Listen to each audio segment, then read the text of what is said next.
it's Nataya and welcome to another episode of I Ain't That Chick. I have another fantastic guest today. Please introduce yourself to our audience. Hi audience, it is Tiffany Aliche, but much better known as the Budgetnista. So now, how old were you when you first started getting into finances? Probably about 4 or 5 years old, because my father was a CFO, a chief financial officer, and he was an accountant.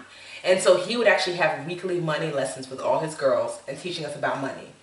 And so my first lesson that I can barely remember, I was about 4 or 5 years old, and I was like obsessed with running water. Who knows why? I would just go in the bathroom, turn on the faucet. That's a no-no. You know that's a no-no. Wasting water. Right? Okay. And so, like, don't turn it off because I'm losing my mind. Like, where's my sound? Where's my water? And so serious? Yeah, so my dad was trying to figure out how do we get Tiffany stop wasting water. Okay. So he was really smart. He said, and this is what every parent should do because your kids don't care about your bills. You have to match what you care about with what they care about. Right. And I cared about it for ices. So once a week it was my day because with 5 kids you're not buying ices for everybody every day. Okay. You know, so it's like, oh, today's your day, Tiffany? So I went to go, I heard the icy man, lost my mind, like all kids do. You forgot about the water when you heard the icy man, right? So I ran outside, I was like, oh, he's here. Ran inside, said, Daddy, it's my day, need my dollar. And he reached for his pocket and he was like, oh, I forgot. I had to give you $1 to the waterman this morning. I said, why? Ooh. And he said, because, you know, every time you run water, I have to pay the waterman. And so he made it very visual. I really thought a man came to the house, was like, we heard the water's running, give me $1. I lost my 4-year-old mind.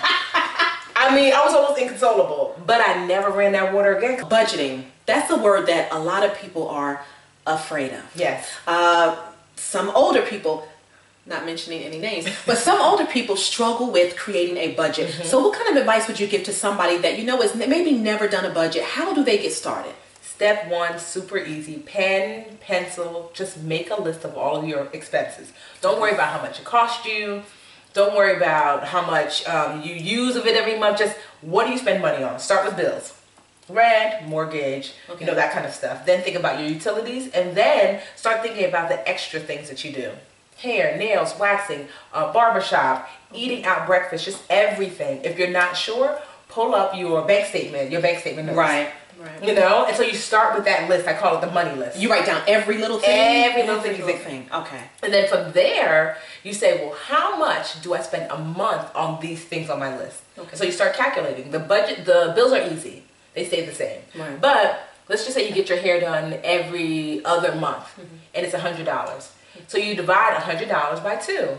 So you spend $50 a month on hair. Okay. Or let's just say you eat breakfast and you eat out, and it's $5, and you do about twice a week. That's $10 a week. That's 4 weeks in a month. That's $40 a month. She has it down. Yep. You got it down. You got to start doing the numbers because you have to see month in, month out. Because a lot of people are getting away with like, well, you know, my check is coming, so I can kind of make it work. Or you know, right.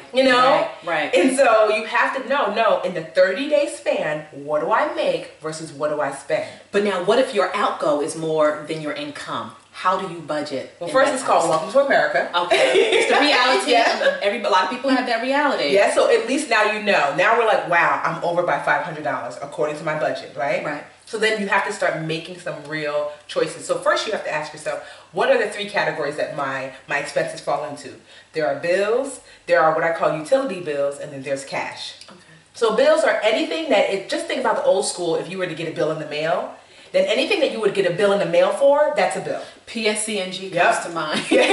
So people will say, well, I pay, you know, gas, whatever, is that a bill? No, because you don't, like, at the gas station, they don't send you a bill in the mail. That's right, okay. So just think about it. First your bills, right? So you want to put a B next to everything that's a bill. Okay. And then anything that fluctuates and goes up and down based upon your usage is a utility bill. Okay. You know? So it doesn't necessarily have to be utility. Right. Meaning, so water would, of course, be one, electricity, but it might be Easy Pass. You might say, you know, it goes up and down. It might be your cable. Okay. It might be insurance, car insurance. Exactly. Some people's insurance fluctuates. Yes. Definitely. So that's a utility bill. Okay. Everything else on your budget, that money list you've created, is a C, a cash expense. Okay. And so that's the level of control you have on your spending. B's are fixed expenses. You have the least amount of control. Your bills basically are pretty solid. Right. Utility bills go up and down based upon your choices. Okay. So you have a little bit more control there. Flexibility there. And then C's are like, you have a lot of control because that's groceries, that's eating out, that's hair, that's nails. So now you cut back a lot. Exactly. Cut back a lot. So if you're over budget, the first thing you're going to look at are your C's. What choices can I make here? Okay. What can I eliminate? Exactly. Okay. Or pare down. And then if you do your C's and you're like, I'm still over budget, then let's go to your UBs, your utility bills. Well, what can I do? What can I do to use less? Okay. Now, so give our viewers like an example of something they can cut from their C list. So it might be, you might say to yourself, you know what? I'm spending $40 a month on breakfast and I'm over by $100, you know? So if I eliminate breakfast, then I'm only over by 60. Let's see what else. Exactly. You know, like I know how to retighten my locks. It costs me $100 every other month to get them done. If I'm over by 100, I might be like, oh, me and you two at it again. I'm just gonna figure it out, you know. But you're saving the money. You're saving the money. So now tell me, what's good debt versus bad debt, and do you believe in that? No. So I don't really. I mean, I know what they mean by it. So there's some debt like credit card debt that really brings you down. Yes. And there's some debt like student loan debt that supposedly will make you richer over time. So that's what they mean by good debt, bad debt. But I say, is own anybody ever a good thing? Never. Exactly. So there's like bad debt and worse debt. Okay. You know? Okay. And so, yeah. So are there any, tips or secrets to how people can, kind of budget, but bring down the debt just a little quicker, a little sooner? Definitely. So one of the things I tell people that if it comes to, first you have to have your budget. You have to start with that. Okay. And then once you kind of get your spending down and get yourself a little extra, decide how much of that extra after looking at your C's, your UBs, and your B's, and you're like, I can do this, I can cut off my cable, I can do my own hair. You make all these choices, and now you have plus 200 at the end of the month. Right. From that plus 200, how much is going to go for savings? How much will go for debt? Okay. Because you want to save and pay down debt at the same time. People always think, they're like, oh, Tiffany, I have extra money in savings. Should I just use it for my credit card debt? No. You want to save it. Yes. You want to save. Okay. So now how much, what's the goal as far as saving? Is it, a lot of people say 10%, but if you're working on a tight budget, how do you save 10%?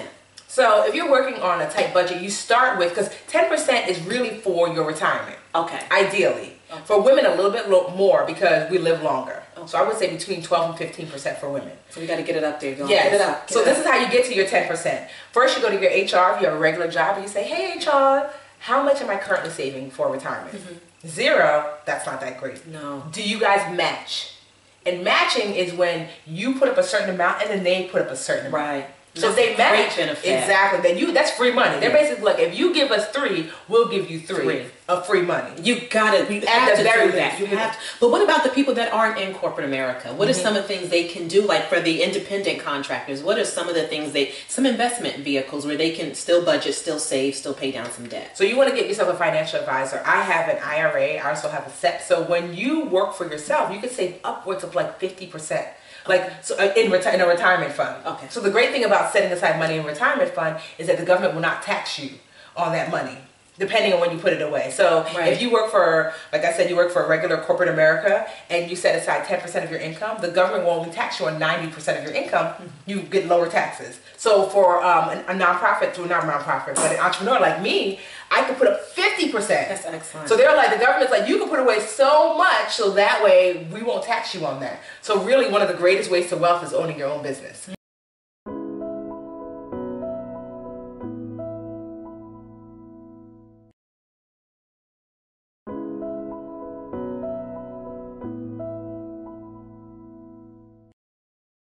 Want to find out more about AIN That Chick? Visit our website at www.ainthatchick.com.